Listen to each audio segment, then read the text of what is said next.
One of the things that great sales professionals do is they just know the crafting of a story, how to tell a story well that engages the customer and really tells a bigger story about your product. For example, one of these afternoons when I was down in Florida, I had to go and check on some property. Now, I mentioned before, Tammy and I have 8 children, so anytime that I'm home, I'm going to bring some of the boys or the girls with me so we have some more experiences. I want them to be able to see dad in a position where they know me in business, they know me as dad, but they get a chance to see me in all different capacities. Yet, in the same way, they allows me to be able to show I have time to be able to experience and engage them. This particular time, I was going down to one of our condos, and I was managing this property that we own, and I sat there and said, "Come on, bring your swimming suits," because they had a beautiful swimming pool, and this is down in Hyde Park in Tampa. It's a beautiful property, and so I said to my boys, "Let's go swimming." Now, Wendell was young at the time; he was about 8 years old, and John was just learning to swim. He was about 4, and I said to them, I says, "I want you to be careful. I want you to watch each other." And I sat at the edge of the pool. Now, as I was sitting there, I let them see that I was paying attention to my phone calls, to my paperwork, yet I was also focusing on them. What I'm saying is, I didn't want to hover over them because I wanted to display that I had confidence for them. And as I was watching Wendell playing with John, I noticed John was getting further off the step. And at that point, I started to pay more attention to him because he was going beyond his limitation. As he was getting a little deeper in the water, he was bouncing up and down and having a great time. There's a beautiful smile over his face. And then at one point, I saw that as he was going underwater, he came back up, and this time there wasn't a smile on his face. In fact, he knew he was in trouble.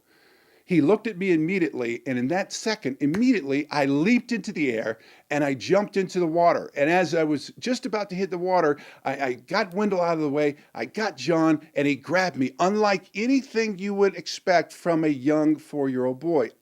He pulled himself up immediately out of the water, and there was a great gasping smile that came on his face. He spit out the water, and then he continued to play, and I moved him. I says, "Why don't you sit on the side and rest for a while?" As he rested, I said, "When you feel comfortable and confident, go back in the water and play. You'll be fine. Just listen to what Daddy told you to do." Afterwards, I wanted to have a conversation with him because that was a very serious moment, because I want to be able to coach him in that moment so he has wisdom and learning that he can take with him. But I also didn't want him to fear water. So later that evening, I brought up the conversation again. He was coloring on a coloring book, and I said, "Hey, John, do you have a minute? Can we talk about something?" He said, "Sure, Dad." And he was slightly, engaged in what he was doing. And I said, "John, I just want you to look at me for a minute." And I said, "When you were out swimming today, did you have a good time?" And he says, "Yeah, I did. I did. I had a great time." I said, "Was that fun playing with Wendell and seeing that neat place?" "Yeah, Dad, it was."